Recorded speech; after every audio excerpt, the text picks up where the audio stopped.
Boa noite a todos os espectadores do canal João Marcelo. Hoje estamos aqui fazendo a live do nosso grupo de estudo, Grupo Identificado. Estão aqui na sala comigo a Laura Elias e o Marcos Seixas. Em breve, mais amigos aqui com a gente para debater os assuntos de hoje. Eu queria pedir aqui, antes de começar a live, que as pessoas se inscrevessem no nosso canal Identificado no YouTube. Eu vou deixar o link aqui.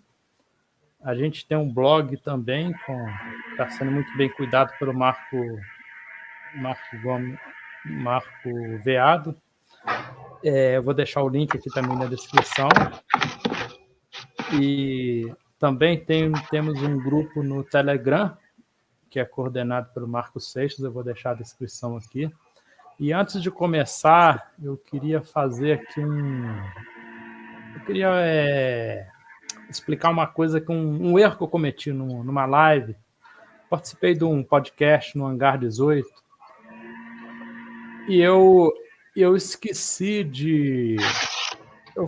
nesse podcast eu comentei a respeito de uma nova testemunha do caso Varginha, que viu o caminhão do Exército passando numa quadra perto da Rua Suécia.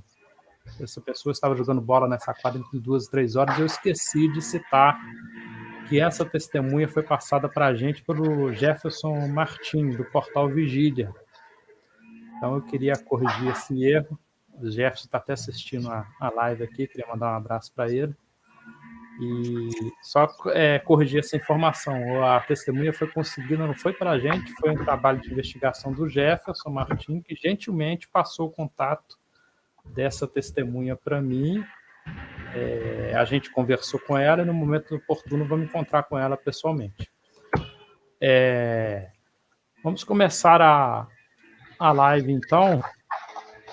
Eu creio que o assunto do momento seja a sonda que desceu agora, não é?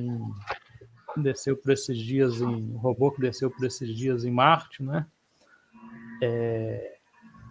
E a gente queria fazer um paralelo disso com a ufologia. O que a ufologia tem a aprender com isso, né? Como eu creio que as pessoas devem buscar informação da ciência, devem se informar a respeito disso. Como é interessante ficar a par da aventura científica, né? Porque eu vejo que muitas vezes o gênio humano, o intelecto humano, né, é meio que menosprezado, deixado de lado pela ufologia, né? Às vezes tudo se coloca como obra de ET, tudo tem a ver com ET, e a gente meio que menospreza o gênio humano, né? Queria que você falasse um pouco sobre isso, Marcos Seixas, essa questão, essa aventura científica, né, esse paralelo com a aventura ufológica. Tá certo, obrigado, João. Primeiro, eu queria agradecer a presença de todos no seu canal, a disponibilidade do seu canal que você ofereceu para a gente. Um beijão para a Laura e um beijo também para todos do nosso grupo, nosso pequeno grupo identificado. De repente entra alguém aí, estamos esperando mais gente, né? Dino Nascimento, Marco Viado, Ariane Schiochetti, o Giordano Mazzucci, o Tony Najar e o Marco Leal. Beijo para todos e para todos que estão acompanhando. Bom, realmente foi um feito extraordinário. Seja bem-vindo, grande Dino. Seja bem-vindo. Se o João me permite, a gente ia começar falando sobre corrida espacial, né? A conquista mais uma conquista da NASA em pousar o Perseverance lá em Marte. E o que isso pode ensinar para nós, ufólogos, né? Em termos de busca de conhecimento científico, busca da verdade. E o João me convidou para falar algumas coisas. E eu estava dizendo que realmente foi um feito extraordinário. Eu vibrei junto com o pessoal lá da NASA, como se fosse a conquista da Copa do Mundo Eu fico muito emocionado. Antes, eu queria só tecer um breve comentário, né? Falar que a corrida espacial, ela começou, bem dizer, lá dos anos 50, anos 60, né? E foi impulsionada pela Guerra Fria, né? Que foi aquele conflito ideológico entre Rússia e Estados Unidos, né? Uma briga pela supremacia na exploração e na tecnologia espacial. E a corrida espacial, ela envolveu esforços pioneiros no lançamento de satélites, nos voos tripulados orbitais e suborbitais em torno da Terra, e finalmente ela culminou com o pouso de astronautas na Lua. E, curiosamente, algo que começou como uma guerra entre duas grandes nações, aos poucos, por mudanças de geopolítica, mudanças econômicas, as nações outrora inimigas hoje trabalham em parceria, né? Então, não raro você vê lá na estação espacial, por exemplo, cosmonautas chineses, cosmonautas russos, americanos, até brasileiros já teve. Então, como eu falei, eu assisto o lançamento de um foguete, a colocação de homens em órbita, né? É mais rápido você colocar um homem em órbita do que eu ir daqui até a casa do meu pai, né? Então, você vê essas coisas acontecerem em questão de minutos. E o pouso de robôs, de sondas em outro planeta, nós já temos sondas que saíram do sistema solar. Eu vibro de uma maneira muito intensa, né? E eu compartilho nas minhas redes sociais. Eu não tenho uma presença muito ativa nas redes sociais, mas eu faço questão de compartilhar, porque isso é uma conquista da humanidade. E depois de ver uma coisa dessa, eu vou confessar, eu tenho vergonha de um dia ter defendido bandeiras ufológicas totalmente desconectadas com o bom senso, e que hoje, para mim, já não fazem mais sentido, né? E se todas essas façanhas tecnológicas podem ensinar alguma coisa para a gente, eu penso que é o seguinte: eu acho que a gente tem que parar de bancar esse bando de ufólogos chatos, porque o ufólogo, ele é meio chato, né? A gente tem que parar de defender conceitos e ideias que já estão velhas, já estão caducas, mofadas e cheias de teias de aranha. Nós temos que parar de ser insistentes, temos que parar de ser repetitivos, nós temos que aprender a conviver com a dúvida, né? E parar, de uma vez por todas, de exaltar as nossas verdades, entre aspas, nossas verdades velhas e transitórias. Eu acho que, por fim, nós temos que também abandonar ideias insanas e muitas vezes surreais, que não têm amparo na ciência, como, por exemplo, portais interdimensionais, acobertamento governamental, queda de UFO, homens de preto, visita de dormitório, abduções em geral, dermoglifos. Vamos pelo menos colocar um ponto de interrogação nisso e parar de exaltar essas coisas. Porque tudo isso faz muito calor, mas não gera luz. Ok. Laura Elias, seus comentários, suas considerações a respeito de tudo aí que a gente está discutindo, fazendo esse paralelo entre a aventura científica e a aventura da ufologia, né? Você tem que desmutar o áudio, Laura. Se ligar o microfone fica mais fácil.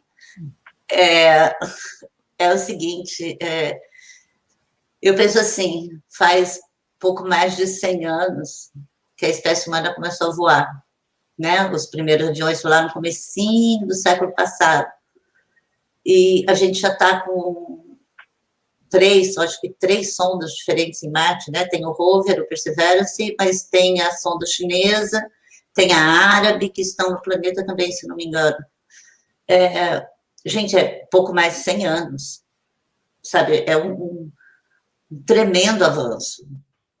Há 100 anos atrás se andava, na época, né, quando começaram os primeiros aviões, você tinha assim, carros incipientes. Hoje a gente está mandando rover para Marte. Eu acho muito interessante quando alguém fala assim, não, a nossa ciência é muito atrasada. Como assim a nossa ciência é muito atrasada comparada com o quê? Que outra ciência a gente tem na mão para poder comparar e dizer, olha como a gente é atrasada em relação a isso aqui. A única ciência que a gente conhece é a nossa, gente, não tem outra. Todo o resto é especulativo. Eu sei que vão me matar, né? Queimar minha fotografia assim, na encruzilhada, mas enfim, vamos lá. O resto todo é especulativo, não tem prova de nada. Você acredita que, se pensa que, se imagina que, se projeta que há possibilidade de... Mas não se tem uma coisa na mão para fazer um comparativo. Então, como que você pode falar que a ciência humana é atrasada se você não tem outra ciência para você fazer um comparativo? Eu acho que a primeira coisa que a ufologia devia parar para pensar é isso. O dia que ela tiver uma prova concreta na mão para poder fazer um comparativo, aí a gente começa a conversar num outro nível. Mas, por enquanto, tudo que você tem é especulação. Então, assim, eu acho um tremendo feito, acho fantástico, eu concordo com o Seixas, é emocionante, é uma baita conquista. A gente não participou diretamente, mas a gente fica torcendo para dar tudo certo, a gente quer ver as imagens, a gente quer conhecer o que está ali, né? O que tem em Marte, será que tem algum tipo de vida, ou já teve algum tipo de vida, né? Se tem algum mineral diferente, tem alguma coisa diferente ali que vai acrescentar aquilo que a gente conhece. Gente, é uma baita emoção isso. Isso é real, né? Não é imaginário. Isso aí não é uma possibilidade de... Tá lá, tá acontecendo, e a gente está vendo aqui. Pensa isso, em 4K ainda. Isso é muito legal.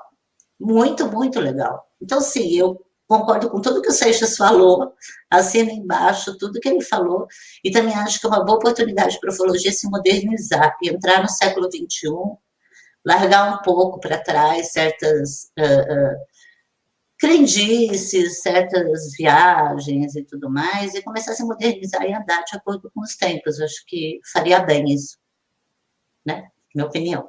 Agora fala aí, o especialista, o mestre no assunto. Ô, Dino, o que você tem a dizer sobre isso? Esse paralelismo entre a aventura científica e a aventura da ufologia. Hoje mesmo eu recebi no WhatsApp um vídeo fake dizendo que as filmagens do robô que está lá em Marte não eram de Marte, eram numa ilha aqui. Quer dizer, daqui a pouco já identificam ali coisas misteriosas, né? Né? Sempre tem essa conspiração, né? Sempre... Como é que você vê essa questão toda? É meio que eu creio que parte seja a ignorância científica mesmo, né? Bom, primeiramente, boa noite a todos. Boa noite, GM, obrigado aí pelo convite. Boa noite, Doc. Faz tempo que a gente não se vê, né? Boa noite, Laurinha, doce Laurinha. Ariane, estou sorrindo, senão, né? Pena que também o Magave, né, o Jordano e o Tony devem estar por aí. Daqui a pouco acho que eles aparecem, né? Boa noite a todos. Deve ter um pessoal lá no chat, né? Boa noite a todos aí do chat. Bom, primeiramente, a gente conversou muito. Que nem o Doc comentou, nossa, eu acho que não teve um astrônomo não bêbado que não vibrou com essa descida, né, da Perseverance lá em Marte, né? Tá? Isso foi um feito, assim, como que eu vou dizer? Desculpa, né, ser direto assim, ser indelicado, mas a falta de conhecimento do pessoal não entende a importância e o salto tecnológico que foi aplicado, o conhecimento que vai nos trazer disso daí. A primeira coisa, né, mais uma vez foi provado no ano passado, como nós temos o que nós chamamos de oposição marciana. A cada 2 anos e pouco, dá por volta de uns 16 meses mais ou menos, Marte tem a maior aproximação da Terra. Tanto que foi no ano passado que lançaram todas essas 3 últimas sondas aí, né? A Perseverance, a japonesa, que eu esqueci o nome, e a do mundo árabe, né? Da Arábia lá, dos Emirados, né? A Hope Mars. Hope, isso, Hope Mars. A sonda japonesa, ela está em uma órbita muito grande em torno de Marte. Já chegaram a todas, tá? Por causa dessa máxima aproximação que ocorreu no ano passado, o próximo vai ser só o ano que vem, mais ou menos. Então, é o que nós chamamos de janela de proximidade para Marte. A japonesa está dando volta lá até ela desacelerar em torno de Marte. Eu não lembro agora de cabeça, assim, desculpa, pessoal, não lembro de cabeça. Qual que é o objetivo dela? A Hope Mars, que é a dos Emirados Árabes, ela já chegou também, já está lá posicionada em orbitando, e ela vai fazer um estudo de toda a atmosfera marciana. Marte tem atmosfera, não é uma atmosfera como todos os grandes afirmadores que existe vida estruturada como na Terra, ou já houve vida estruturada semelhante à nossa, ou foi um ponto ou sei lá, um pit stop lá dos extraterrestres. Não existe nada disso lá em Marte, infelizmente. Tá? Mas o pessoal afirma falta de conhecimento. E a gente não gosta de ficar discutindo, porque é aquele negócio, a gente mostra a prova, é que nem a pessoa que não acredita que o homem chegou na Lua. A gente mostra as provas, mostra que não tem como o homem não ter chego na Lua, né? E mostra como não ter estrutura em Marte, mas o pessoal acredita. Alguém falou uma vez lá e o pessoal acreditou. Tanto que a sonda dos Emirados Árabes, a Hope Mars, ela vai fazer estrutura do estudo de todas as camadas da atmosfera marciana. Marte não possui, ela possui traços de oxigênio na sua atmosfera, em alta atmosfera, tá? A atmosfera marciana é uma atmosfera 98% de CO2, tá? Quer dizer, respirar não é compatível à nossa respiração, o que nós necessitamos, tá? E essa sonda, né, a americana que pousou, que foi um feito fantástico. Imagina um bicho voando a 48 mil quilômetros por hora, quando entra em órbita, ela tem que desacelerar a 0 quilômetros por hora. Se o pessoal acha que isso é bobagem, não sei o quê, imagina um objeto a 48 mil quilômetros por hora, aquela velocidade, vamos dizer, de cruzeiro da sonda. Quando ela entra em órbita, ela tem que desacelerar a 0 por hora para poder pousar. Tanto que o pessoal chama aqueles 7 minutos de terror lá, porque ela tem que fazer isso em 7 minutos. Ou ela se espatifa, tá? Tudo bem? Qual é o objetivo dessa sonda? Ela pousou num local que foi estudado há muito tempo por geólogos, né, geofísicos, estudaram aquela melhor região, para ver o quê? Marte, provavelmente, num passado histórico, geológico dele, ele teve uma atmosfera, como o núcleo marciano parou de se mexer, de se movimentar, o que aconteceu? Ele perdeu a sua água na superfície, ele perdeu sua atmosfera que ele tinha, e o vento solar varreu tudo isso e foi embora, deixou só o CO2. Tá? Então, provavelmente, em fundos de lagos, por isso que ele pousou numa cratera que é um delta, tá? Você vai encontrar, provavelmente, extremófilos lá fossilizados. Ponto final. Vida estruturada em Marte, só se os extraterrestres tiveram outro meio de respiração, respirarem, sei lá, CO2. Eu acho que não é muito interessante. Para a vida carbônica, uma vida carbônica onde você tem a base hidrocarbônica estruturada, não vai respirar. Se for um robô, tudo bem, não precisa nem de atmosfera. Então foi isso, essa é a minha ideia. Infelizmente, o pessoal não entende isso, né? Mas foi um salto assim, só a New Perseverance está lá, o equipamento que ela tem, o pessoal já chiou, falou que as primeiras imagens que foram imagens borradas, porque é falta de conhecimento. O pessoal não entende, acha que não, que o homem é burro, lamentavelmente, eu não aceito isso, eu acho que isso é a grande coisa que me deixa extremamente chateado escutar na ufologia, que nós somos um planeta burro, né, flutuando no espaço. Não somos, tá? Burro seria aqueles que não querem responder para a gente, porque a gente está mandando som a 30 anos-luz, quer dizer, num raio de 30 anos-luz, 35 anos-luz, ninguém respondeu. Então, é todo mundo burro ou não quer entrar em contato com a gente. E nós temos tecnologia para mandar informação, imagem, som a 35 anos-luz. Já passamos por várias estrelas, sistemas solares, e ninguém respondeu até agora, né? Por quê? Será que é porque tem medo que a gente jogue uma bomba atômica neles? Se aqueles que aceitam que existem naves sugando energia do Sol, que é um absurdo isso. Imagina, uma vida qualquer estruturada, não precisa ser no carbono, um robô sugando energia do Sol. Se o robô chegar nem próximo à corosfera, ele já é torrado. Imagina se ele for sugar energia. Bom, mas tudo bem, deixa. É falta de conhecimento, infelizmente. E a gente não vai ficar aqui querendo, né, fazer a pessoa acreditar no que ela se sente bem, naquela sua fraqueza psicológica, vamos dizer assim, né, naquele momento de fraqueza psicológica, ela escutou alguma coisa que deu um ar para ela, eu não vou querer quebrar isso, deixa ela acreditar se ela vive bem. Mas, enfim, foi um feito.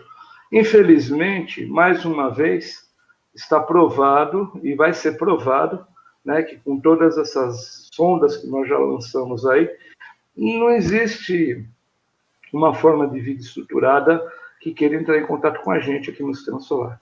Tá? Eu não vou falar muito, porque a gente é 1 hora só, né, de live, né? Ok. Obrigado, Dino. Alguém quer fazer mais algum comentário sobre essa questão ou eu posso passar para a próxima temática? Não, coisa rápida. O Dino falou sobre seres que sugam a energia do Sol. Existe uma escala, né, que é conhecida, não sei se da astronomia, né, mas pelo menos o ufólogo, a escala de Kardashev, né, que classifica em 3 níveis, né, aqueles capazes de... já está em 5, tá? Mas seria o nível 2, seriam civilizações que conseguem captar toda a energia potencial do seu Sol. Mas é tudo no campo teórico, né? Mas apareceu, não faz muito tempo, apareceu um fenômeno, né, astronômico, eu não me lembro agora o código da estrela, cujo brilho oscilava de forma irregular, diferente do trânsito planetário, né? Isso seria um tema talvez para uma próxima live, né? Mas aí seria uma esfera Dyson, né? Quer dizer, a esfera Dyson seria uma esfera construída artificialmente em torno do Sol por uma civilização nível 2 de Kardashev. Tá? Eu só queria aproveitar o comentário do Dino aí, mas acho que se a gente se alongar, a gente perde o rumo. Posso só dar um rapidinho, rápido? Essa ideia do Kardashev foi o Michio Kaku que desenvolveu muito. Por quê? Porque enchendo tanta paciência dele, ele falou, bom, vou ter que falar alguma coisa. Ele é um grande divulgador científico, né, um prêmio Nobel, se não me engano, tudo. Então ele falou isso aí. Imagina, o universo, infelizmente, o pessoal não gosta disso, mas o universo tem 14,3 bilhões de anos. Nosso planeta tem 4,5 bilhões de anos, tá? A nossa civilização, temos, sei lá, 5, 6 mil anos. Se uma civilização tiver, sei lá, 1 bilhão de anos desses 14 bilhões, já pode atingir uma tecnologia muito alta. Fazer isso, essa ideia de envolver uma estrela, puxar energia, nós estamos tentando energia. Vocês já pararam para pensar que nós estamos tirando energia do Sol também? É que o cara quis dizer de uma outra forma. Para que servem esses painéis fotovoltaicos aí para energia solar? Nós não estamos utilizando nosso Sol? Para para pensar um pouquinho, pessoal. Tá? Não é bem por aí, o pessoal começa a enviar, começar a fazer histórias e começa a querer menosprezar o ser humano. Tá? Nós somos tão menosprezados que nenhum ET em 35 mil anos conseguiu entrar em contato com a gente. Tá? E nós já mandamos todo tipo de sinal, inclusive em formas de sinais extremamente lógicos, como disse Einstein, né, que a matemática é a língua universal, né? Em sinais matemáticos que qualquer civilização de bêbada de fundo de padaria conseguiria entender, tá? Se pelo menos tivesse um pingo de educação, segundo os nossos níveis, né, de moral, tá? Teria falado pelo menos um oi. Gostaria de acrescentar algo mais, Laura? Ok, vamos então. O seu microfone está mutado, Laura. Oi, não, vamos em frente. Ok. Acho que... Tudo bem. Bom, segundo tema proposto vigílias, grupos de estudo, revistas, canais no YouTube. É ainda possível extrair algo de novo ou temos apenas acrescentado mais casos não identificados às estatísticas? Bom, na minha opinião, uma coisa assim relativamente nova, interessante, que surgiu aí nos últimos anos na ufologia, foi a admissão por parte do Pentágono de que a empresa do Bob Bigelow foi contratada para analisar metamateriais, que esses metamateriais teriam sido analisados, e até recentemente o Anthony Bragalia, que tem um site tem um site de ufologia, ele entrou com um pedido junto à Lei de Acesso à Informação de lá, e eles realmente admitiram que foram feitas essas análises, só que isso não se tem o resultado disso, né? Ele desconfia que esse material foi devolvido para o Pentágono. Aí, quer dizer, a gente sempre fica na expectativa de uma admissão, de uma confirmação oficial que nunca vem. Parece que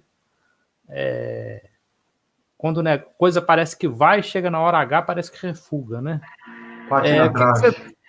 Então, exatamente. O que você tem a dizer sobre isso, Seixas? Essa falta de confirmação oficial, essa falta de grandes novidades na ufologia, essa questão dos metamateriais, eu acho que é muito interessante.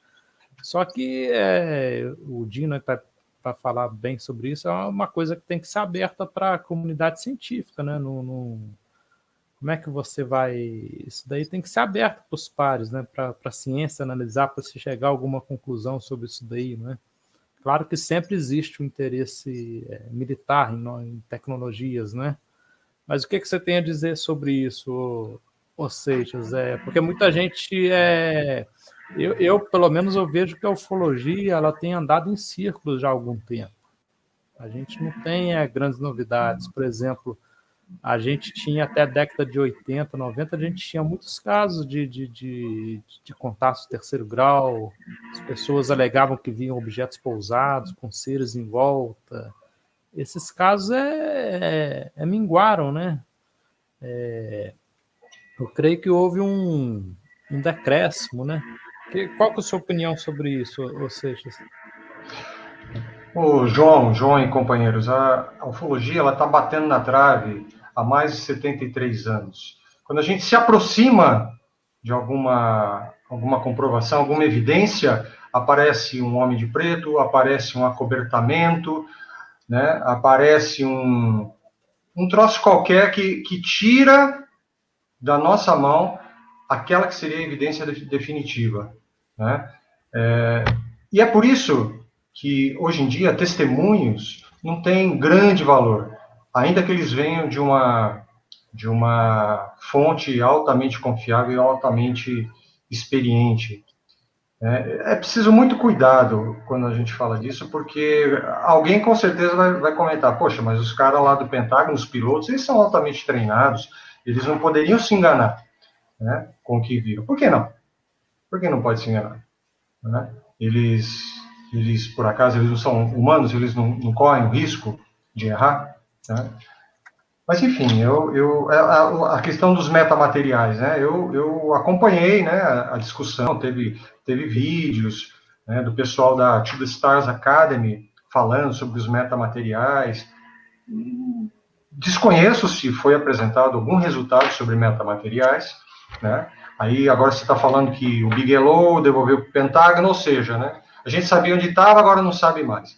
E é sempre assim. A ufologia, ela vem correndo atrás do próprio rabo há muito tempo. E sobre o que você colocou aí sobre as vigílias, grupos de estudo, canais, etc., eu vejo o seguinte: a nossa geração ela está muito ligada a práticas de consumo, né? E especialmente aquelas ligadas, voltadas para as redes sociais. Existe uma preocupação muito grande, não só na ufologia, mas do comércio em geral, de identificar nichos de mercado e perfis de consumo. E a ufologia, ela encontrou essa brecha ao conseguir agrupar milhares de pessoas em torno de temas impactantes, mas sem que tivesse grande compromisso com a acurácia científica, né? E o problema, no fundo, está em você pegar essas informações e torcê-las, esticá-las até quase um ponto de ruptura, para que elas se encaixem dentro do seu ponto de vista e atendam aos seus objetivos comerciais, psicológicos, sejam eles quais foram, views, likes, compartilhamento, monetização, etc. E o ruim de tudo isso é que essas coisas ocupam um espaço precioso da mídia, né?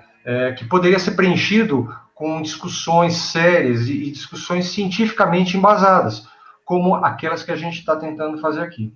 E se você me permitir, para finalizar esse meu comentário, eu queria dar uma lida num trecho que foi postado no seu blog, João, de autoria de Alexandre Borges, que fala sobre as vigílias. Ele diz o seguinte, e vai de encontro ao meu pensamento sobre vigílias. Depois de mais de 50 anos de realizações de vigílias ufológicas, o modo como são feitas ainda hoje não mais acrescentam e não esclarecem mais nada de novo do que já foi obtido. Parece que o conhecimento extraído do modo como elas, as vigílias, são feitas, hoje, ficou estagnado. E a sensação que se tem é que as vigílias ficaram ultrapassadas. Servem em base como um incentivo pessoal, uma experiência própria, mas sem valor científico e sem valor para análises externas, que é coisa que a ciência necessita de análise de pares, e você submeter o material e o método para análise dos seus pares.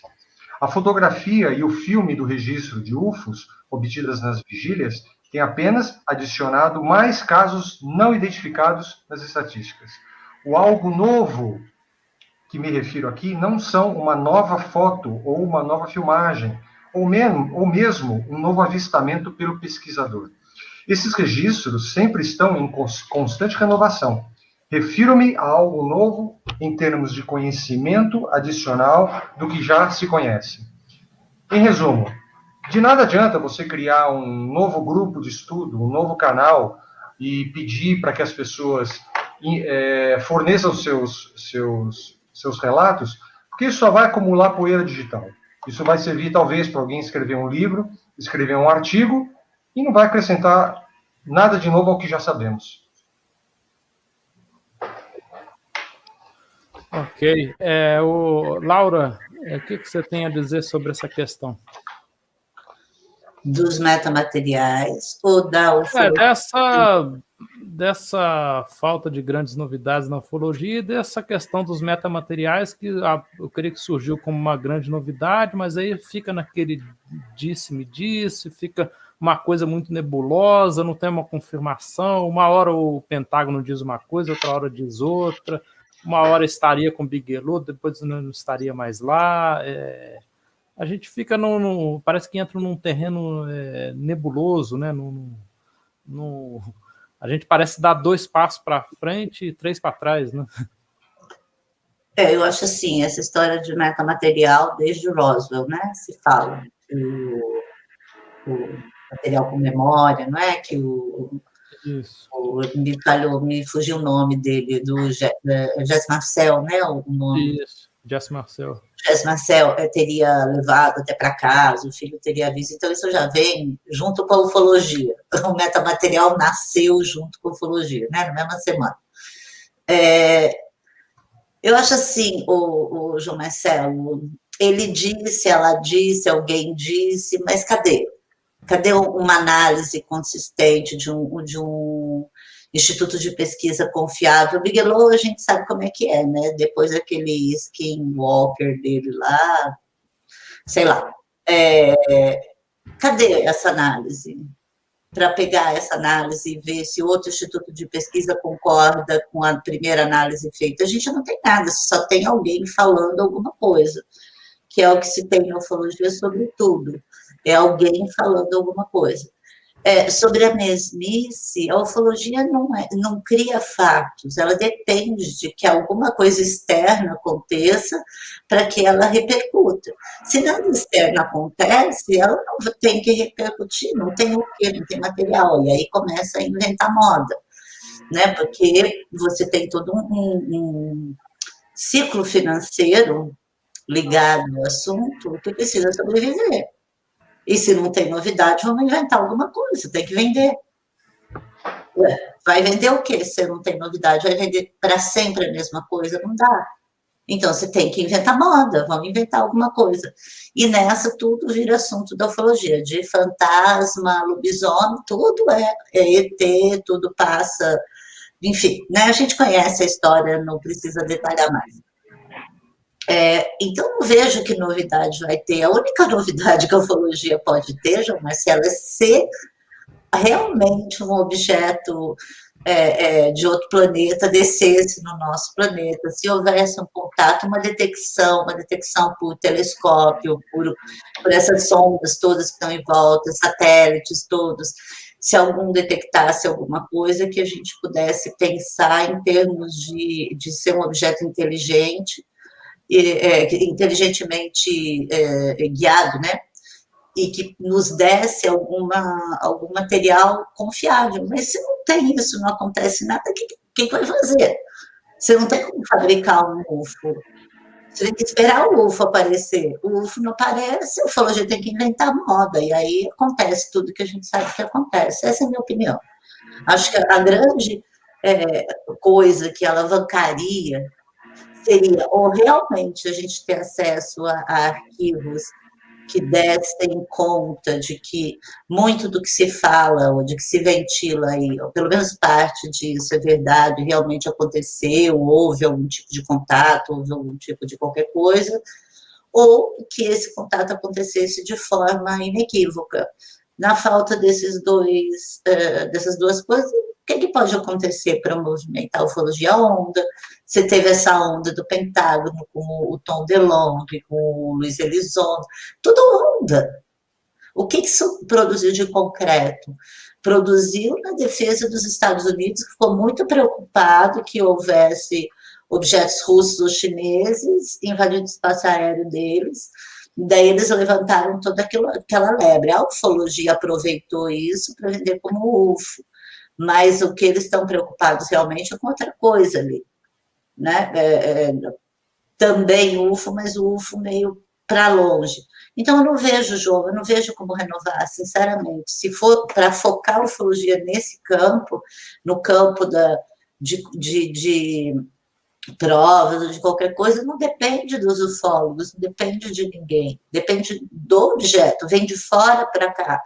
A gente aqui não tem como produzir. Isso falando de objetos, sendo assim, bem objetiva, entendeu? Bem pão, pão, queijo, queijo. O que a gente vai fazer? A gente espera, se não vem, inventa moda. Isso que eu tenho visto nas últimas décadas acontecer na ufologia. Aí Dino pega a bola e toca em frente. Ô, Dino, você que é da área científica, eu acho que isso aí seria o sonho de qualquer instituto científico, qualquer cientista, qualquer universidade, né, analisar um suposto metamaterial com propriedades revolucionárias, né? Como é que o meio científico vê uma notícia dessa, de que algo que dizem que com propriedades revolucionárias foi analisado por uma empresa privada, a mando contratada pelo Pentágono, e que isso não foi aberto para a comunidade científica. Uma coisa dessa natureza poderia ser analisado corretamente, estudado corretamente, sem ser aberto isso para a comunidade científica como um todo? Pois é. Falta informação aí também, porque a comunidade científica é que estuda os metamateriais. A nanorobótica, por exemplo, né, já está sendo alguns assim, de ponta, até chegando a utilizar como no futuro. Eu não sei, o Doc que poderia falar melhor de nanorobôs introduzidos no corpo humano para enviar informações de cura, tipo coisa assim. Isso já é estudado. Não sei, o Doc deve saber melhor do que eu. Um robozinho vai lá, acerta lá, acho que uma veia, cauteriza, ou leva uma informação de remédio lá. Isso são metamateriais, tá? Isso é estudado pela toda agência, todo meio científico estuda isso. Agora, o problema é que cria-se toda uma mística em volta disso, né? Entendeu? Porque um UFO que cai, ele não pode ser de ferro. Ele tem que ser alguma coisa UFO fora da Terra, algo que a gente não conhece. Então, invento essas histórias aí de se amassa o material tem uma memória. O carbono, né? Você tem ligas de carbono hoje que tem memória, tá? Mas não é que se amassa um filete de carbono e depois ele volta outra vez, tá? Ele tem memórias de se reproduzir. Inclusive, existem projetos ainda teóricos, né? Projetos bem assim futurísticos, né? De fazerem robôs, como todo mundo apregou aí que o extraterrestre deveria ser um robô, né? E por que não? Porque hoje em dia estamos na era de drones, tem até um drone lá em Marte agora, né? Por que a gente mandar um caboclo tão longe, né? Imagina o caboclo ficar pelo menos uns 9 meses confinado dentro de um espaço menor que essa minha sala, que eu já fico doente se eu fico 1 hora aqui dentro. Imagina ficar 6 meses lá dentro, olhando para a cara de outro caboclo, né?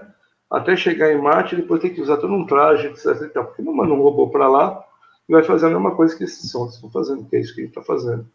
E tem pessoa criticando, né? Porque que vai fazer lá um negócio? Hoje não estava uma discussão aí da água, né? Marte tem água no subsolo dela. Só que não é assim que você cava um buraco e começa a jorrar água. A água está misturada com toda a rocha, tá? Quem já viu uma perfuração de um poço artesiano, um poço caseiro mesmo, você sabe que quando você chega num determinado nível que nós chamamos de lençol freático, a água ela está impregnada junto às rochas lá. É isso, a gente vai procurar água. Não que a gente vai procurar, mas vai procurar água, a água não tem água aqui no planeta. Pessoal, nosso planeta Lembram lá da minha tia Maricotinha, na 4ª série, falava que a superfície da Terra era 3/4 de água. Mas água salobra. Cara, o único problema da gente poder... O problema é em abundância. Nós temos uma questão chamada política. Nós temos uma questão chamada econômica. Tá? Agora, para uma pesquisa científica, se a gente quer grande... O pessoal não fica chiando aí, quer saber se nós somos os únicos no planeta.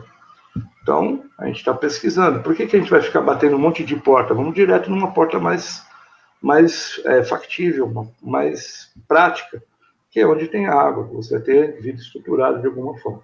Né? Os metamateriais, elas vão ser uma coisa que vai se ajudar no futuro. Tá? Então, você tem aí, por exemplo, em baixas temperaturas, né? Argilas em baixa temperatura, que você tem não tem mais atritos deslocados, metamaterial. Metamaterial quer dizer, não é nada encontrado, é tudo artificial, não é encontrado na natureza, né? É feito pelo homem. E nós somos burros, tá, pessoal? Só que nós criamos metamateriais, né? Então, desculpa, né, a burrice nossa, tá? Somos muito ignorantes, a gente é muito ignorante, tá? Então, veja o que acontece. É isso, a questão dos metamateriais. O Bigelow, desculpa, eu acho que aquele cara é um embusteiro, o cara tem uma grana desgraçada, entrou num esquema lá, uma empresa que nem... Por que eles não chamaram o Musk lá, o Elon Musk? porque o Elon Musk estava numa outra vibe lá, ele queria fazer foguete, Ele está com teoria de jogar bomba atômica lá na superfície de Marte para produzir elementos químicos que no futuro o homem vai chegar, só que imagina, você joga uma bomba atômica lá para produzir atmosfera, você vai ter que esperar mais 200 anos para a porcaria decair para você poder chegar ao homem lá. Então, são coisas meio absurdas. O pessoal não para pensar um pouquinho, mas tudo bem. Então, o que acontece? O Bigelow, eu acho que é um cara que tinha grana, né? Mais um outro lá, que é o Musk, tinha mais um outro que esqueci. E a NASA pegou um que tá afim, ó, você tá afim de tá afim de empregar uma grana aí? E ganhou mais uma grana e ficou naquilo, fica bom para falar. O Elon Musk, ele fala como que é a tecnologia dele soltar um foguete e trazer o foguete de volta. A NASA, a ESA, a JA, que é a japonesa, a russa, eles mandam um foguete e o bicho vai lançando no lixo até lá em cima. Como nós mandamos, né? Infelizmente, acredito que a gente pode fazer entre aspas, né? Já que o pessoal gosta de falar que a gente é burro, né? Nós somos um verdadeiro fazedor de lixo, né? Porque você vê que, em detrimento do conhecimento, nós temos que produzir um pouquinho de lixo. Jogar um monte de lixo lá em Marte, né? Tem o paraquedas, tem o módulo de pouso, o não sei o que, caiu tudo lá, tá tudo jogado em Marte. Fora as outras tranqueiras que estão lá em Marte. As outras missões que chocaram-se que em Marte explodiram lá em Marte. Fora o que está em órbita também, que vai virar lixo, não sei o quê. Então, é isso. Quanto à vigília, João, que você estava falando, eu sou a favor de vigília. Por exemplo, eu não quero dizer que eu sou bom, desculpa, eu sou bom mesmo, perdão, tá? Mas eu tenho que assumir que eu sou bom. Praticamente, cada vez que eu abro o observatório, eu faço uma vigília, né? Agora, eu acho que a vigília não pode ser só noturna, ela tem que ser, por exemplo, o pessoal planejar uma vigília a longo prazo, assim, sabe, ir para um local, né, onde eles acham que pode ser um hotspot, passar uns dias lá. Isso envolve um custo, tudo isso daí, né? Tá? Agora, à noite, você fazer uma vigília para observar a luzinha, como falava esqueci o nome dele agora, um grande ufólogo já falecido, né? Não adianta você ver um ponto luminoso no fundo escuro. O que você pode falar? Você pode tecer de opinião sobre isso. Olha, eu fotografei, eu filmei um ponto escuro, um ponto luminoso no fundo escuro. Referencial que você tem, né? Então fica aquele dito pelo dito, que mais um relato. E a ufologia, infelizmente, ela não cresce mais do que isso, né? Tá? E aí você fica naquelas discussões eternas. Ou você bate o martelo e fala amém para tudo que eles falam, que o cara acredita, né? Ou você tenta não bater o martelo, mas você tenta argumentar um pouco só, né? Um pouquinho, olha, não é bem por aí, né? O teu relato é interessante, mas o que você está mostrando para a gente não tem substância para a gente fazer nenhuma análise mais profunda, né? E não negando o fato de maneira alguma. É isso que eu penso. Essa questão do... Pode falar, Seixas. Eu ia só complementar um comentário inicial do Dino, quando ele falou que a medicina tem nanomateriais. Não chega no nível nano, mas nós temos, por exemplo, uma nova técnica de endoscopia, onde o paciente engole uma cápsula, né, e ela faz o trajeto e vai filmando. Na verdade, é uma mini câmera, né, vai filmando todo o trajeto, e ela é eliminada.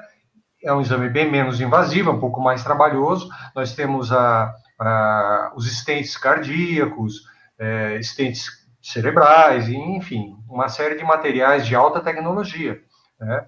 E só para um último comentário, pegando um gancho no que um dos companheiros lá do chat está falando, observem que os extraterrestres, eles estão indo cada vez mais longe.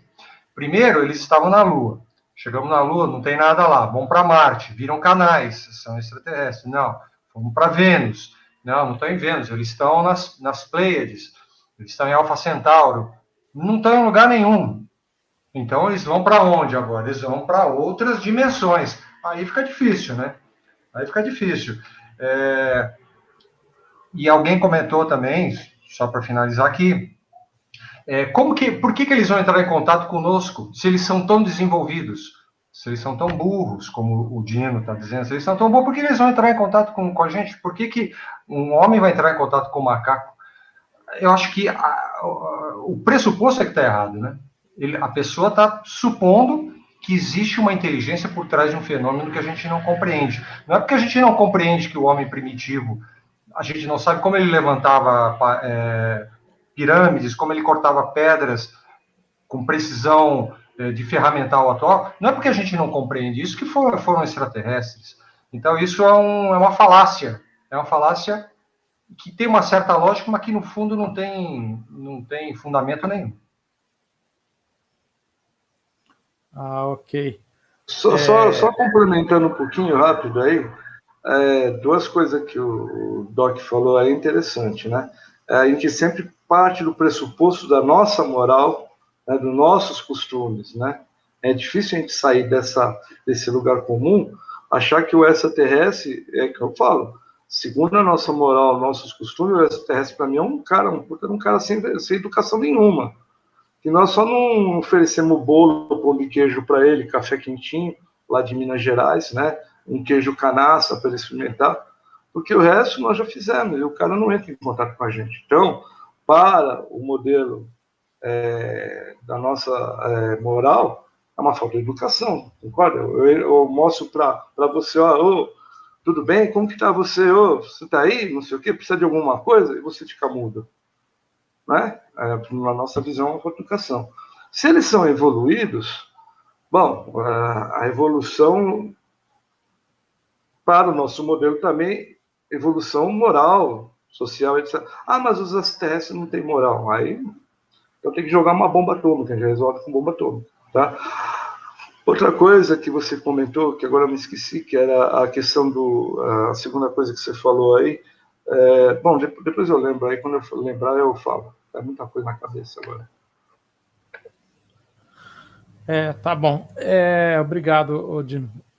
Uma coisa curiosa dessa questão dos metamateriais é o seguinte: quando surgiu essas revelações do Pentágono, do The Stars Academy, né, o Tom DeLonge, o Elizondo, foi divulgado que eles, até mesmo em vídeos que a gente legendou, né, o Elizondo admitiu que eles tinham materiais oriundos de queda de OVNIs, né?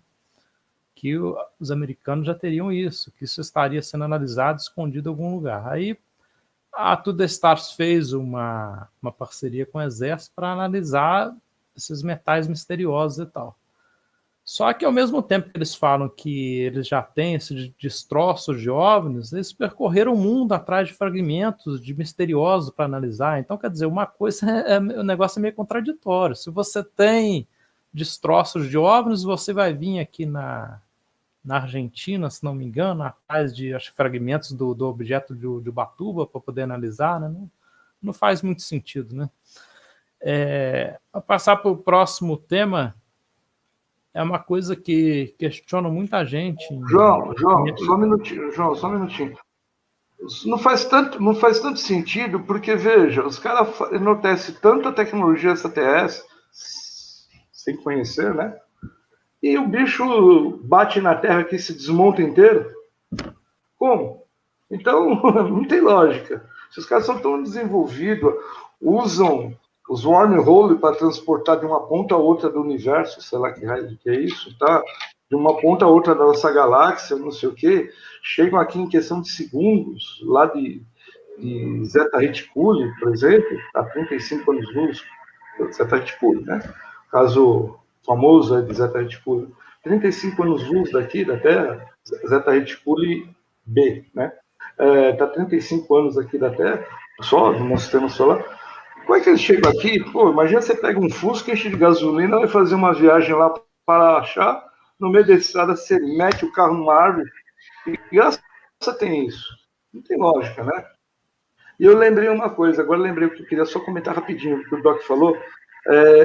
Já foi provado, por mais o pessoal não gosta de a gente prova, né, coisa, mas já foi provado que o homem antigo sabia manipular as rochas perfeitamente, tá?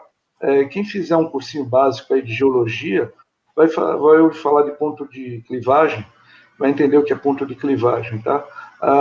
Então eles sabiam cortar. Os egípcios cortavam, faziam aqueles blocos lá de arenito e granito, outros exemplos lá de material jamais ígneo, né, não sei o quê, cortavam com um material que hoje em dia o pessoal fala, mas é impossível. Eles cortavam, deixaram, moças, tá? Ah, mas levantaram 30 toneladas. Os romanos levantavam coisa até mais pesada.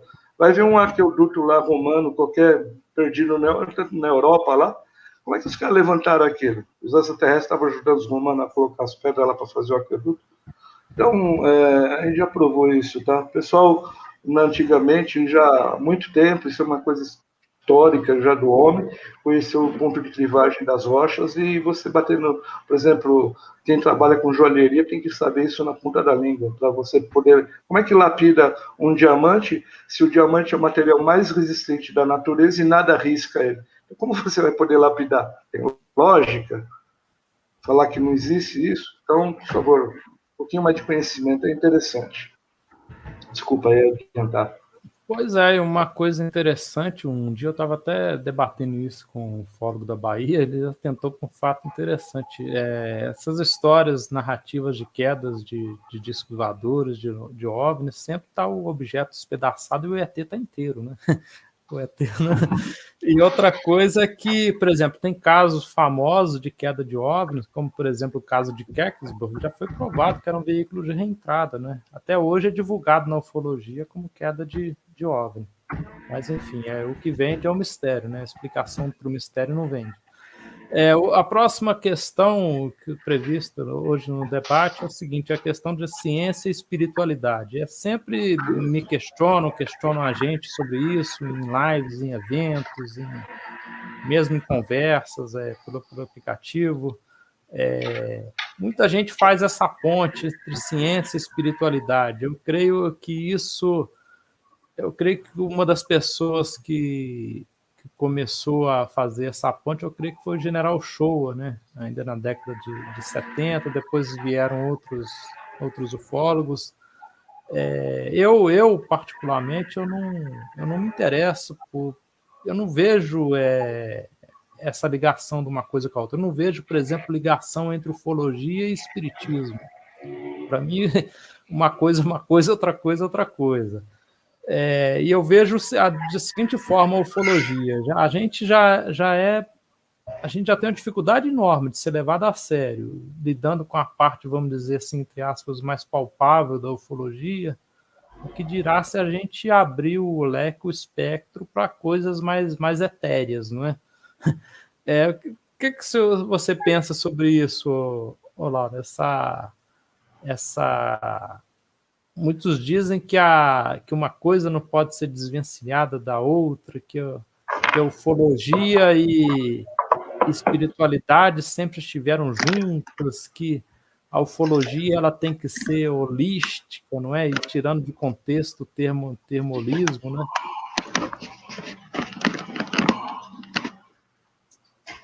O Dino está desmontando a casa dele.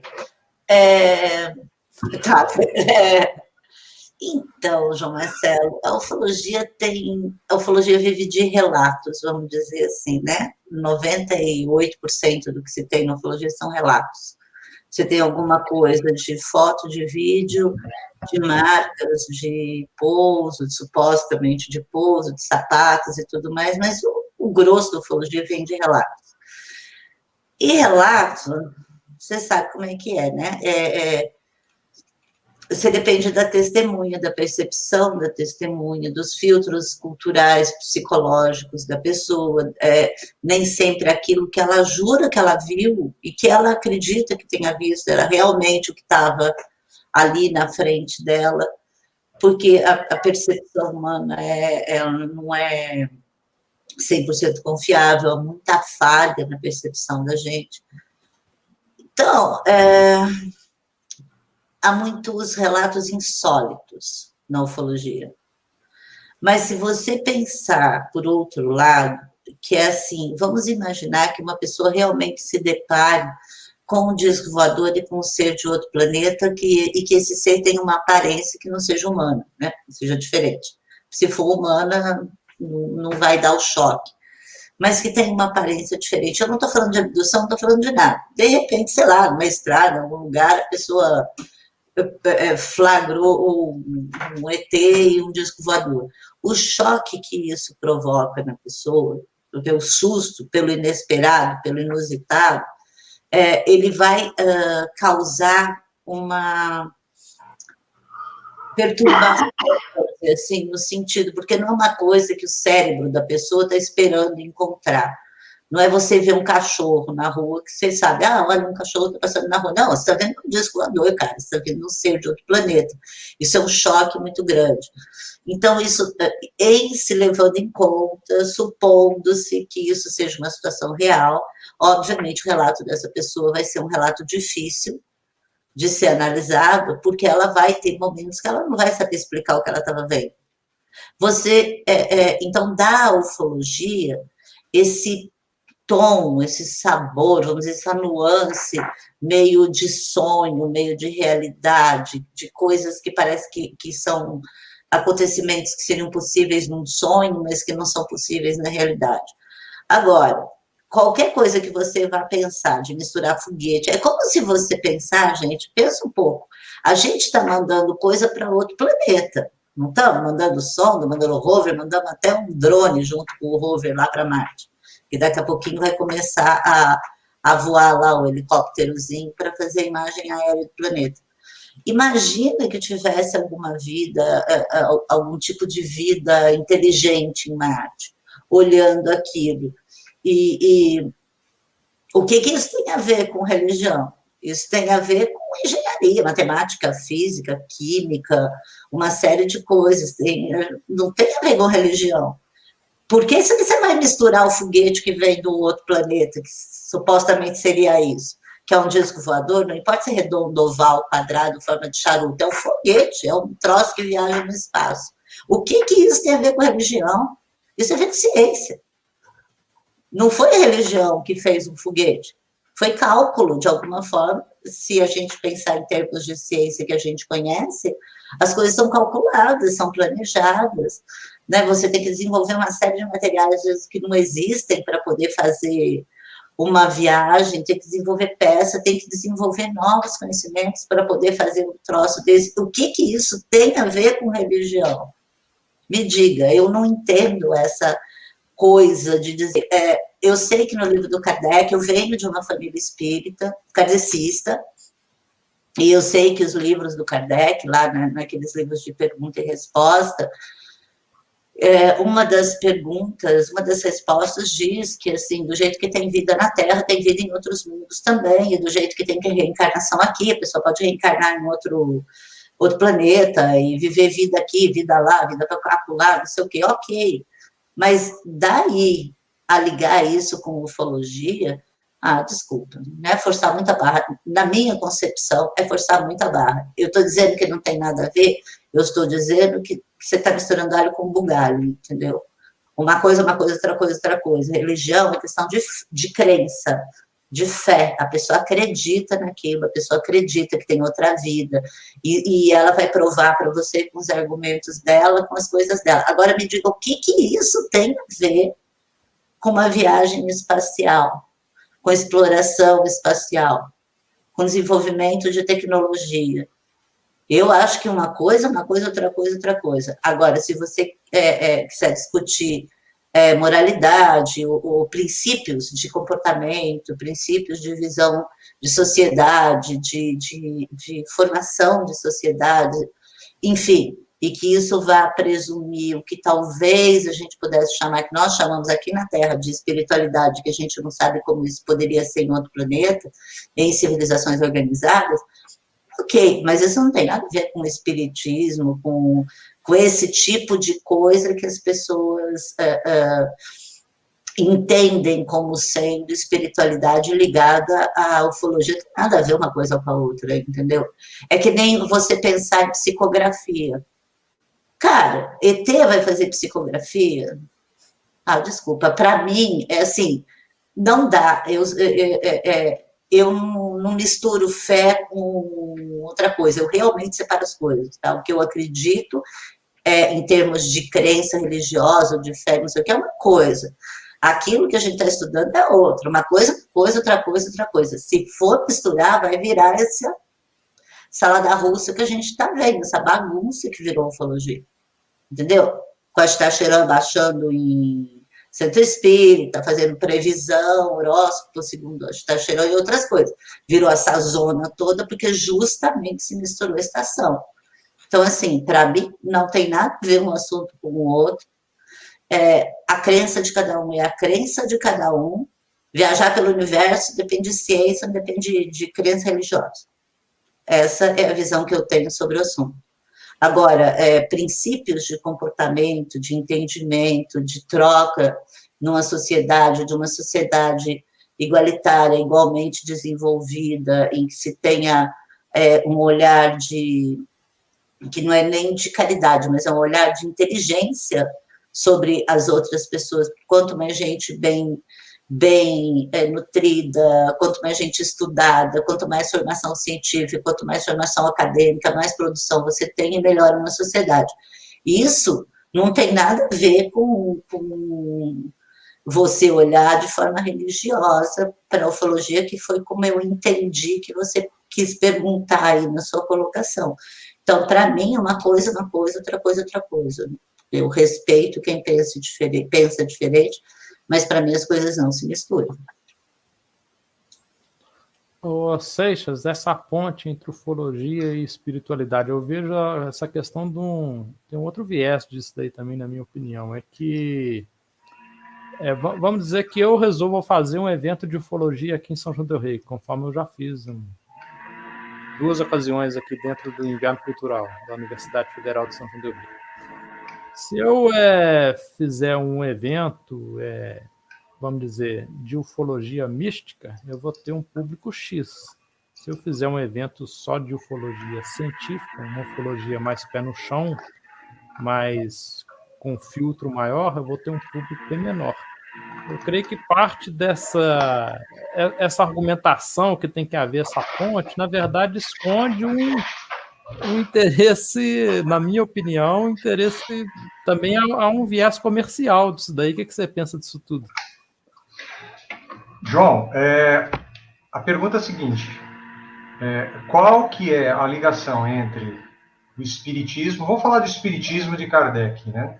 Eu também, como a Laura, venho de uma família espírita, eu sou espírita, eu estudei toda a obra de Kardec, eu li todos os livros, e até boa parte da Revista Espírita, que é uma coleção enorme. Então, eu acho que eu posso falar com algum conhecimento. Qual que é a ligação entre o espiritismo de Kardec e a ufologia? Em uma palavra? Nenhuma. Nenhuma. Porque em nenhum ponto da obra de Kardec se fala algo remotamente parecido com o disco voador. Na época não existia esse termo, esse termo é contemporâneo, ele vem lá do avistamento do Kenneth Arnold, mas em nenhum momento se fala de objetos voadores não identificados, de seres de aparência não humana, de abduções, né? Então, não existe essa ponte. Agora, se você quiser fazer um link entre a espiritualidade e alguma coisa da ciência, você pode fazer com a exobiologia.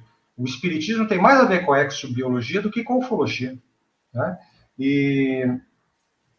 Mas é bom não misturar as coisas, né? Acho que cada coisa a gente tem que colocar numa gaveta e guardar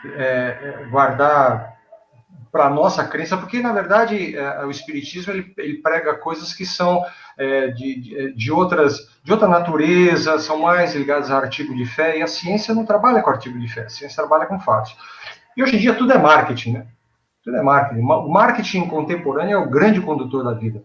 E quando a gente fala de ufologia, a gente é obrigado a reconhecer que ela identificou na sociedade haver uma enorme vulnerabilidade, uma enorme incompletude, uma inquietação, uma descrença generalizada nas coisas do mundo e nas autoridades estabelecidas. E assim ela acabou buscando preencher essas lacunas com uma espiritualidade fajuta, uma espiritualidade rasteira ligada a extraterrestre. E de que forma ela faz isso? Através de canalizações, né, que é uma outra forma de você falar que os extraterrestres estão psicografando, né? A canalização. A canalização, se você pegar, pelo menos algumas que eu vi, elas são balofas, elas são todas elas exortando preservação ambiental, uso consciente de energia atômica, união entre os povos, cuidados com os animais, etc. E aí, quando a gente pergunta para as pessoas que defendem esse tipo de ufologia, por que essas entidades não se manifestam abertamente? A resposta padrão é que nós, seres humanos, nos encontramos num nível vibratório profundamente identificado com a natureza material das coisas. E que esses seres, ou essas inteligências não humanas interdimensionais, são interdimensionais e apresentam uma natureza sutil. Portanto, o intercâmbio ainda é inviável. E por quê? E porque tudo leva a esse caminho? Porque os nossos irmãos cósmicos, entre aspas, eles já teriam passado por todas essas dificuldades, todas essas agruras que nós estamos passando, e conseguiram superar. Então, se nós seguirmos os seus conselhos, nós também vamos conseguir. E argumentando dessa forma, você não precisa provar nada, você coloca um ponto final, coloca uma pedra em qualquer discussão, e o mito é perpetuado. O resultado disso tudo, o conhecimento fica estagnado. Então, sempre vai existir um apelo muito grande a eventos de ufologia que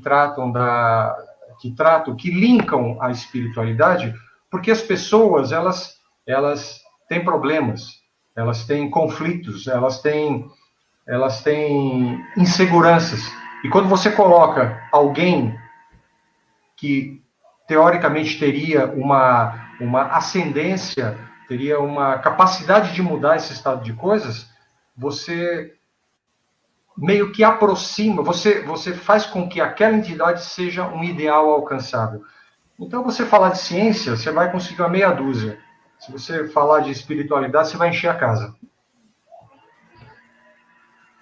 Ok. Pode falar, fazer um adendo aí. Duas coisas. Quando você trouxe o assunto, eu nem me passou pela cabeça a questão financeira, né, de exploração econômica, esse filão enorme, que é esse suposto esoterismo ufológico aí, que mexe com esse lado mais místico, enfim, tem um monte de nomes. Isso nem me passou pela cabeça. Eu estava pensando realmente num lado mais, assim, mais sério da questão, porque isso, para mim, enfim, nem deixo. Agora, o Seixas tocou num assunto muito interessante, que é o fato de que a ufologia serve de muleta espiritual, porque para falta de suporte da religião. Durante muitos séculos, a religião foi um grande suporte. Ela era a luz das pessoas, era a Bíblia. E eu estou falando de séculos para trás, tá? Muitos séculos. As pessoas se guiavam pela igreja, por aquilo que a igreja católica dizia e tudo mais. Aí veio Lutero, quebrou o pau lá, dividiu as coisas, mas aí você tinha duas igrejas, mas religiões cristãs. Então, você seguindo as Bíblias, né? O que a Bíblia dizia, o que Deus diz, o que Jesus diz, que um diz, que o outro diz. Ok. Só que daí se chegou a um ponto na humanidade, e isso depois da Segunda Guerra Mundial, principalmente, porque assim, o horror foi tanto ali, tanto o horror que se viu por conta do Holocausto, né, dos milhões de mortos, não só judeus, mas de negros, ciganos, homossexuais, russos, que morreram aos milhões, né, o século passado, os primeiros 50 anos do século passado, foi só desgraça. E uma atrás da outra, teve a Primeira Guerra, teve a gripe, depois você teve a questão na Espanha com o Franco, você teve a Revolução Russa, e mortos aos milhões, né? Não contava em casa de milhares, contava em casa de milhões de mortos. E aí você teve a Segunda Guerra, e aí aquela desgraceira doida, e para fechar, botar uma cereja em cima do bolo, os Estados Unidos foram lá e tacaram 2 bombas atômicas no Japão, mostrando que realmente a gente estava assim, com o pé na cova, a humanidade estava com o pé na cova, a um passo de se extinguir, se destruir. Se subisse o tom um pouquinho, acabava o mundo, né? Acabava a civilização, porque você tinha, poucos anos depois, tinha os russos com as bombas, e aí os americanos com as bombas, e as bombas começaram a se proliferar pelo resto do mundo. Quer dizer, ou seja, cadê o sustento? O que estava dando agora sim, o sustento espiritual às pessoas? Porque o mundo podia acabar de uma hora para outra, era alguém apertar um botão, isso era uma tensão muito forte, muito grande. Né? E aí a ufologia entrou como uma muleta, como uma religião ufológica, tecnológica. Você não acreditava mais numa coisa que aconteceu 2000 anos atrás. Não, está aqui agora. Eles estão aqui agora, eles estão mandando mensagem de paz, eles estão dizendo, olha, não se destrua, como se precisasse de alguém de outro planeta falar para a gente não se destruir, como fosse óbvio que a gente não tivesse que fazer isso. Então tem que vir o cara de Alfa Centauro falar isso, olha, não se destrua, é errado, não mate seu irmãozinho, não pode fazer, gente, pelo amor de Deus. Mas as pessoas estavam desesperadas, sem chão. Então, isso que o Seixas falou, sim, procede. E muito. A ufologia é um sustentáculo. As pessoas, nós passamos por isso. Quando a gente levantou a voz para dizer, não, isso é uma bobagem, não, isso está errado, isso é um construto humano, isso não tem nada a ver com ter. Vocês sabem o tanto de lambada que a gente levou. Por quê? Porque as pessoas usam a ufologia como muleta, como religião. Então, sim, isso que o Seixas falou é muito, muito sério e procede, é desse jeito que funciona mesmo. Basta ver as seitas, e nem precisa de seita, né, João Marcelo, Nedino, Seixas, a gente conhece muita gente que se a gente falar um A, a pessoa vem com o porrete na cabeça da gente em cima, porque a gente está puxando a cordinha, né, fechando o palco do teatro dela. Então, sim, tem essa questão, sim, da ufologia funcionar como uma muleta, como uma projeção, como um ponto em que eu me agarro para ter segurança. Porque tudo pode estar caindo aos pedaços, mas eu sei que lá, num planeta XYZ, tem o ET XYZ que está olhando por nós e que não deixará que aconteça nada de ruim por nós, porque ele está, então eu posso me sentir segura, porque tem o XYZ lá que vai cuidar de mim. Sim, é uma muleta. É uma muleta para dar segurança. E a gente pode falar isso numa outra live, que eu acho que seria bem legal, é como que a mitologia, a construção dos mitos entram nessa questão. E a importância que isso tem também no sustentáculo mesmo da vida da pessoa. Eu acho que isso seria um tema muito legal, tem muito a ver com ufologia. Ok. Dino, sua visão sobre essa questão, essa ponte entre ufologia e espiritualidade, essa miscelânea que é feita na ufologia, não é? Parece que coloca as coisas tudo dentro do liquidificador, aperta, se vai até o número 3, aperta o 3, depois aperta aquele botão turbo ainda, né? O Jamie, a Laurinha falou um negócio aí que é cabal, né? Quando a gente tenta pôr um argumento um pouquinho fora do plano, a gente leva tiros, escorraçados, etc. E tal. A questão ufológica e a espiritualidade, acho que a maioria dos que gostam de ufologia, não vamos falar de ufólogo, que estão de uma forma ligada à ufologia, tem um pé em alguma área da espiritualidade. Mas eu sei que eu vou falar, alguém vai jogar espiga, porque o coice vai ser grande, então vai jogar espiga um pouquinho mais longe. A mesma coisa, eu não vou discutir, eu não discuto isso. Para mim não existe ponte nenhuma. Eu não tenho capacidade, eu não tenho nenhuma sensibilidade, vamos assim, apesar de vir de família também espírita, blá, blá, blá, blá, blá, blá, eu não tenho sensibilidade nenhuma. Eu e a porta aqui tem a mesma sensibilidade espiritual.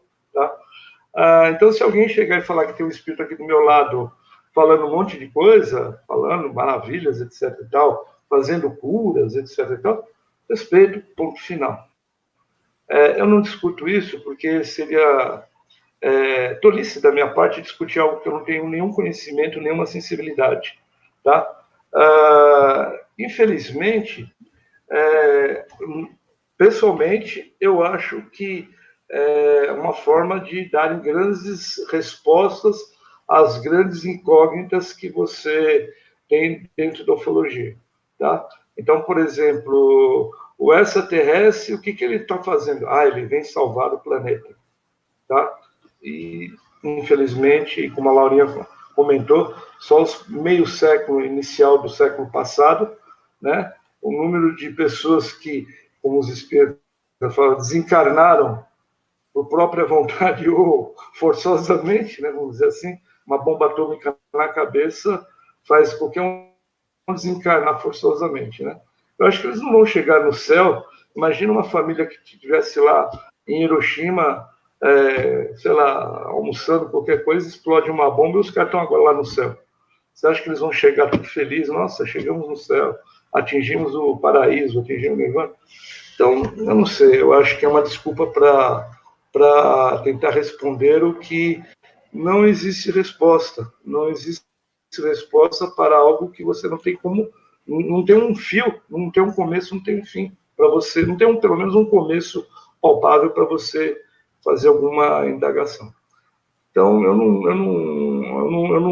não comento. Se querem acreditar em espiritismo, em ufologia, que o extraterrestre aparece na televisão e fala um monte de coisa, puxa, eu acho isso tão um egoísmo, né? O extraterrestre aparecer para poucas pessoas, né? Tá? E só falar numa televisão, por que não falar em rádio, né? Para todo mundo escutar, não sei o quê. Enfim, eu não aceito isso e eu não discuto. Eu não discuto porque respeito, acho que quem é espírita seja feliz acreditar nisso, mas entra muito no campo do mito, né? Tá? É a minha opinião. Ok. Tem uma pergunta aqui do chat, o sujeito perguntando se eu acredito ou não no caso Varginha. O caso Varginha, como bem definiu o descobridor do caso, o Dr. Ubirajara Rodrigues, no livro que ele publicou em 2001, está claro no livro. O caso Varginha é inconclusivo. Tem testemunhos fascinantes a favor, tem testemunhos fascinantes contra. Você pode pegar uma entrevista histórica que o Marco Leal fez com o Dr. Conrad Metz. Você pode analisar de ângulos diferentes. Ele está dizendo a verdade, uma pessoa da posição dele admitiria publicamente algo que ele não pode provar. O caso Varginha, para mim, para sempre ele será inconclusivo. A gente está na investigação, eu, Marcão e Jordano, a gente encontra testemunhos a favor, testemunhos contra, a gente conseguiu testemunho que, entre aspas, colocaria em xeque a captura da manhã, mas recentemente a gente conseguiu outros testemunhos que corroboram a captura da manhã. Então, o que a gente pode fazer é isso, continuar investigando. Será que, agora a pergunta que eu faço, será que se algo dessa natureza aconteceu, será que isso será admitido oficialmente algum dia? Vamos admitir que o caso Varginha aconteceu. Quantas instituições participaram do acobertamento? Quanta gente participou do acobertamento? Como é que instituições, autoridades públicas que são pagas com dinheiro público, 25, 50 anos depois, iriam admitir que acobertaram a mando de quem? Quem decidiu pelo acobertamento? Não é? Acho que tem questões muito complicadas, né? Que a gente pode somente especular. O caso Varginha, na minha opinião, já é o caso Roswell do Brasil. A gente vai estar falando daqui a 50 anos sobre o caso Varginha. Infelizmente, eu acho que essa é a minha opinião. Eu acho que não vai surgir uma foto, acho que não vai surgir um vídeo, acho muito difícil. Acho muito difícil que surja um equivalente do caso Varginha ao Irangê, né, que é a Operação Prato, mas enfim, a gente continua investigando, né? A gente é brasileiro, não desiste nunca. Bom, a gente está caminhando para os finalmente aqui da live. Eu queria agradecer demais quem nos acompanhou pelo chat, agradecer a Ariane, que ficou aí a minha noiva, né, minha futura esposa, né, tem que mencionar, que ficou de prontidão aí no chat. É o amor da minha vida. Queria mandar um abraço para o Marco Veado, que faz parte do Grupo Identificado, Tony Najar, Jordano Mazuti e Marco Leal. Marco Veado, Jordano Mazuti e... Marco Veado, Jordano Mazuti e... mais quem? E Marco Leal jamais participaram da live aqui, estão em falta. Já vai pra... O Tony. Não, o Tony já participou, né? Tony já participou. Não, você está mencionando o pessoal do grupo. O Marcão participou também na live do caso Varginha. O Jordano e o Marco Veado não entraram nenhuma vez ainda, né? Acho que o Jordano e o Marco Veado. São reticentes. Aliás, quem estiver interessado no caso Varginha, fizeram uma pergunta para você, certamente tem mais pessoas interessadas. A gente convida a acessar o nosso canal, que lá tem uma live só sobre o caso Varginha. Sim, tem uma live sobre o caso Varginha, bem lembrado. Eu vou deixar... Essa live aqui será postada no canal Identificado do YouTube, eu vou deixar aqui os links na descrição. Queria agradecer a todos pela audiência. Agora eu vou passar para o recado final, as considerações finais começar aí pelas mulheres primeiro, né? A Laura Elias, ou Laura, suas considerações finais, seu recado final. Bom, agradecer o pessoal, né, que mais uma vez ficou com a gente aqui 1h30 ouvindo a gente falar. Toda vez que a gente se junta, sempre tem uma galera que vem. Então, muito obrigada por acharem que a gente tem alguma coisa que preste para falar e virem aqui escutar a gente e fazerem pergunta, participar. Isso é muito legal. Deixar um beijão para a área, amor da vida do João Marcelo, a senhora João Marcelo, por ter ficado na moderação, né? Conversando com a galera, batendo papo. E falar para o Veado e para o Jordano para criarem coragem, virem aqui botar a cara também. Mostra a cara aí, vamos bater papo, vamos conversar, vamos trocar ideia e tudo mais. O recado que fica é sempre a mesma, já que a gente estava falando, né? Ufologia, apoio, sabe? Bota o pé para trás com ufologia, abre o olho, fica esperto, porque o que mais tem nessa área é esperto querendo ganhar dinheiro às custas da crença, do desespero, da insegurança das outras pessoas, né? E até da falta de conhecimento. Então, assim, o melhor antídoto para a falta de conhecimento é se informar, se informem e, né, olho vivo, porque na ufologia o buraco mais embaixo, a coisa que não é fácil, não. Beijo para vocês, Seixas, Gino, João, obrigada mais uma vez pelo convite, por proporcionar para a gente essa oportunidade, e até o mês que vem, se Deus quiser. Beijão para todo mundo, obrigada. Marco Seixas, suas considerações finais, por favor. Está mutado o seu microfone.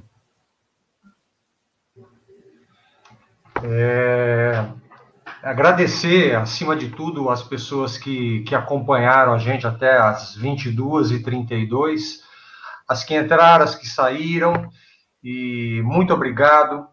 Ninguém aqui é dono da verdade, a gente é igual a todo mundo, a gente gosta das mesmas coisas, e uma coisa importante, nós não somos céticos de carteirinha, nós não temos uma carteirinha de céticos, nós não somos negacionistas, nós somos pessoas que saíram do escuro da caverna e começaram a enxergar a ufologia de uma forma diferente. Só isso, tá? Agora, a gente respeita as opiniões, mas não venham nos ofender a inteligência, por favor. Então, como recado, eu gostaria de deixar cinco regras básicas que eu postei lá no nosso canal do Telegram, que eu, mais uma vez, reitero o convite para que todos participem. Primeiro, não tire conclusões apressadas. Nem se deixe levar pelo assombro sobre um testemunho, uma foto ou um vídeo, por mais incrível que ele seja. Segundo, não confie tão rápido em tudo que é publicado. Aquilo que impressiona os olhos pode te levar à decepção. Terceiro, não desista só porque você descobriu que aquele OVNI é falso. Afinal, quase todos eles são. Quarto, não tenha expectativas de compreender a agenda alienígena, se é que existe alguma. E por último, não argumente demais, pois a maioria das pessoas não deseja aprender, mas simplesmente continua acreditando. Então, um beijo a todos, João, Laura, Dino, Ari, Marco Viado, Tony, Marco Leal e Jordano. Um beijo em todos. Ô, Dino, as suas falas finais, por favor.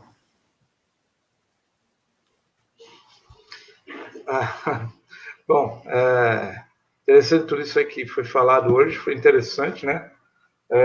Enaltecer que é a nossa primeira live do ano. Estamos aqui todos confinados, mas firmes e fortes. Desejo muita saúde a todos, tá? Um abraço aí, obrigado, João, por facilitar a gente expor um pouquinho, né, um debate, comentários, né? Não cético, né? Mas, assim, um pouquinho mais de teor, vendo uma outra possibilidade e dando algumas dicas, assim, interessantes, né?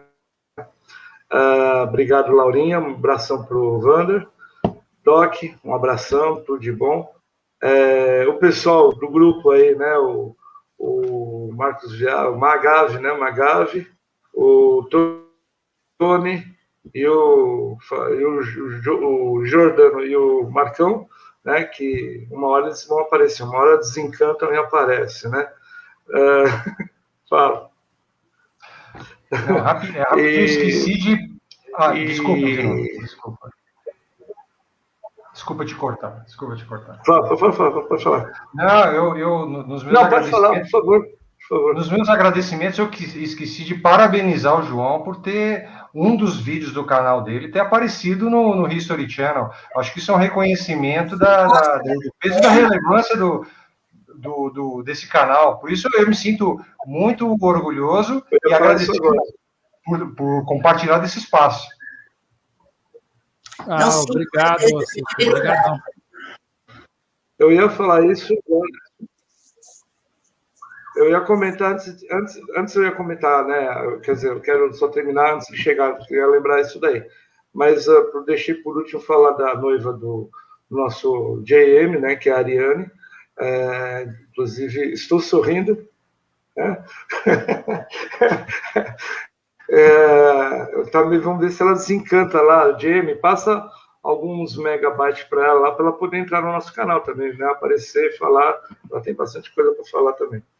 E parabenizar, né, João? Porque, veja, interessante, sem mais nem menos, aparece, né, um documentário no History Channel falando sobre extraterrestre e aparece uma imagem do seu canal, né? Interessante isso. E nós não estamos comercializando isso. Mais interessante ainda, né? Só estamos relembrando que foi lembrado, né? Foi utilizado. E não estamos fazendo nenhum procedimento jurídico, nenhum procedimento cobrar de aparição, né, de imagem, etc. e tal, né?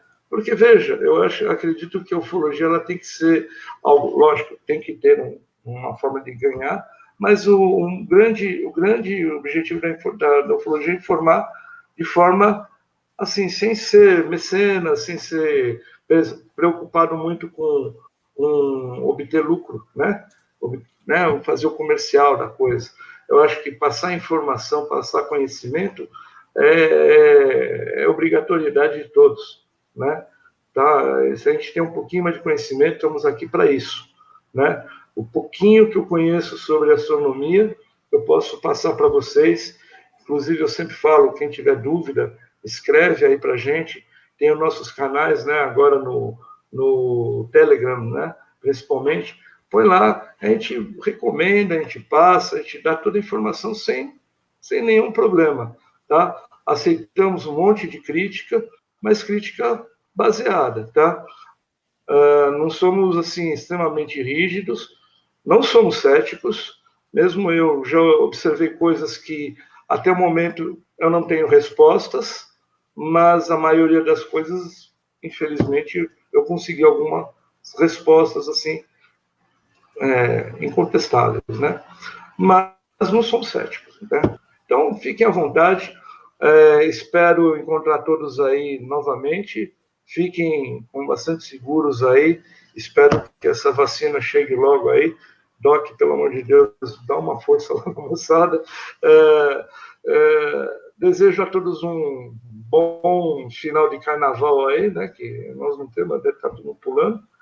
E até a próxima. Pessoal do chat, muito obrigado. Ariane, um beijão para você com toda a educação, né? Senão o John me corta do pescoço, mas um abração para o Magave, para o Tony, para o Marcão e para o Jordão, tá? Abração para todos, quem teve paciência de ficar aqui nos escutando. Espero que tenha sido de bom proveito a todos. Estouramos. Ok, obrigado a todos pela presença. Esse programa foi ao ar pelo ISTRO, um programa sobre o caso Roswell, programa do ISTRO, e os investigadores do programa viram o depoimento do Jesse Marcel, colocaram na tela lá onde eles assistiram o depoimento um vídeo que nós legendamos, o trecho do documentário. Só para responder para Maria do Céu de Macedo, ela perguntando sobre os vídeos do caso Varginha.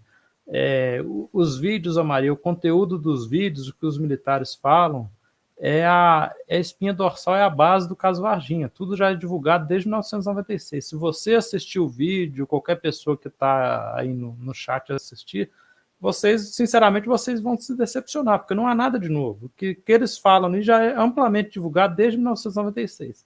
Só que, obviamente, existe um compromisso dos depoentes com os ufólogos para se preservar esses vídeos e a identidade dessas pessoas. Infelizmente, o nome de uma delas já foi ventilado em algumas ocasiões, na minha opinião, de maneira equivocada e irresponsável. E este depoente até se queixou comigo e com o Marco Leal a respeito dessa atitude, né? Se queixou muito a respeito disso, mas enfim, cada cabeça é uma sentença, cada um age de um jeito dentro da ufologia, né? Mas vamos encerrando então mais uma live, até mês que vem com mais uma live do canal Identificado. Uma boa noite a todos.